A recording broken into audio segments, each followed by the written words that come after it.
ಸೋತು ಗೆದ್ದ ನಾಯಕ ಜೈ ಹೋ ಜೀವರಾಜ್. 3 ವರ್ಷದ ಹೋರಾಟಕ್ಕೆ ಸಿಕ್ಕ ಗೆಲುವು, ಎಲ್ಲೆಡೆ ವಿಜಯೋತ್ಸವ. ದೇಶದ ಗಮನ ಸೆಳೆದ ಶೃಂಗೇರಿ ಕ್ಷೇತ್ರದ ಮರು ಫಲಿತಾಂಶ. ಶೃಂಗೇರಿ ಶಾಸಕರಾಗಿ ಅಧಿಕೃತವಾಗಿ ಟಿಎನ್ ಜೀವರಾಜ್ ಅವರನ್ನ ಚುನಾವಣಾ ಆಯೋಗ ಘೋಷಿಸಿದೆ.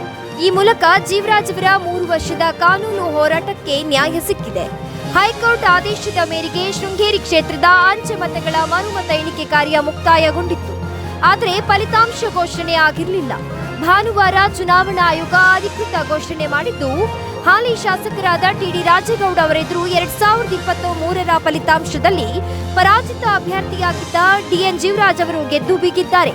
ಮರುಮತ ಎಣಿಕೆಯು ರೋಚಕ ಹಣಾಹಣಿಗೆ ಕಾರಣವಾಗಿತ್ತು.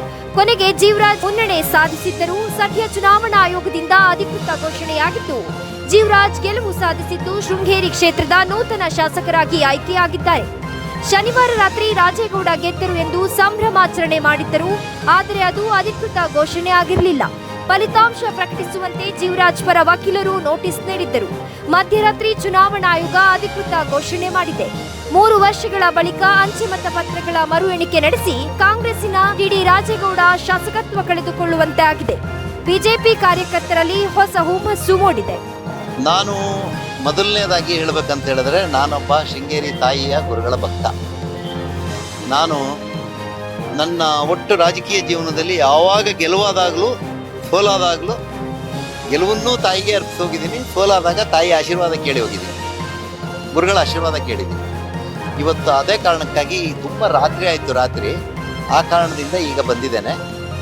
ತಾಯಿ ಆಶೀರ್ವಾದ ಕೇಳಿದ್ದೀನಿ ಮತ್ತು ನನಗೆ ಸಂತೋಷ ಅನಿಸಿದೆ. 3 ವರ್ಷಗಳ ನನ್ನ ಸತತ ಹೋರಾಟಕ್ಕೆ ಸಿಕ್ಕಿರುವಂಥ ಜಯ ಇದು.